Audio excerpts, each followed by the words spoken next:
Deuteronomy chapter 7, verse 1. When the Lord thy God shall bring thee into the land whither thou goest to possess it, and hath cast out many nations before thee, the Hittites, and the Girgashites, and the Amorites, and the Canaanites, and the Perizzites, and the Hivites, and the Jebusites, 7 nations greater and mightier than thou, and when the Lord thy God shall deliver them before thee, thou shalt smite them and utterly destroy them. Thou shalt make no covenant with them, nor show mercy unto them, neither shalt thou make marriages with them. Thy daughter thou shalt not give unto the son, nor his daughter shalt thou take unto thy son. For they will turn away thy son from following me, that they may serve other gods. So will the anger of the Lord be kindled against you, and destroy thee suddenly. But thus shall ye deal with them. Ye shall destroy their altars, and break down their images, and cut down their groves, and burn their graven images with fire. For thou art an holy people unto the Lord thy God. The Lord thy God hath chosen thee to be a special people unto himself above all people that are upon the face of the earth. The Lord did not set his love upon you, nor choose you, because ye were more in number than any people, for ye were the fewest of all people. But because the Lord loved you, and because he would keep the oath which he had sworn unto your fathers, hath the Lord brought you out with a mighty hand, and redeemed you out of the house of bondmen from the hand of Pharaoh king of Egypt. Know therefore that the Lord thy God, he is God, the faithful God, which keepeth covenant and mercy with them that love him and keep his commandments to 1,000 generations, and repayeth them that hate him to their face. To destroy them. He will not be slack to him that hateth him, he will repay him to his face. That must be where that phrase comes from. In your face! Sorry, I couldn't resist it. 11.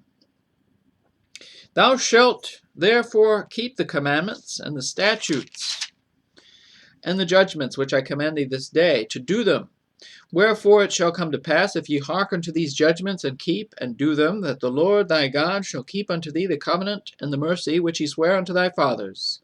And he will love thee and bless thee and multiply thee. He will also bless the fruit of thy womb, and the fruit of thy land, thy corn and thy wine and thine oil, the increase of thy kine, and the flocks of thy sheep, in the land which he sware unto thy fathers to give thee. Thou shalt be blessed above all people. There shall not be male or female barren among you, or among your cattle. And the Lord will take away from thee all sickness, and will put none of the evil diseases of Egypt, which thou knowest, upon thee, but will lay them upon all them that hate thee. And thou shalt consume all the people which the Lord thy God shall deliver thee.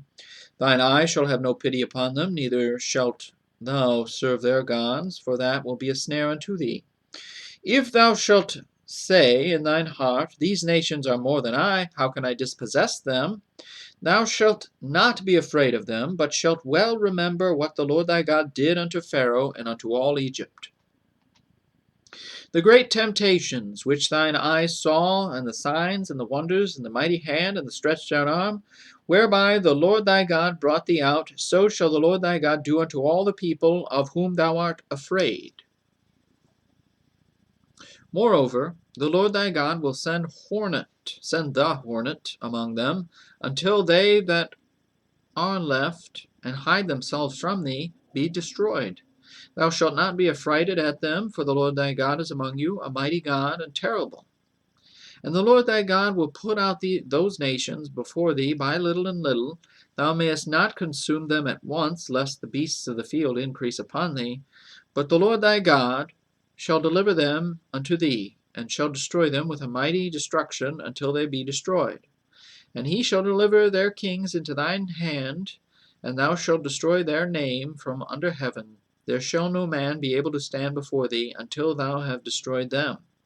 The graven images of their gods shall ye burn with fire. Thou shalt not desire the silver or gold that is on them, nor take it unto thee, lest thou be snared therein, for it is an abomination to the Lord thy God. Neither shalt thou bring an abomination into thine house, lest thou be a cursed thing like it, but thou shalt utterly detest it, and thou shalt utterly abhor it, for it is a cursed thing.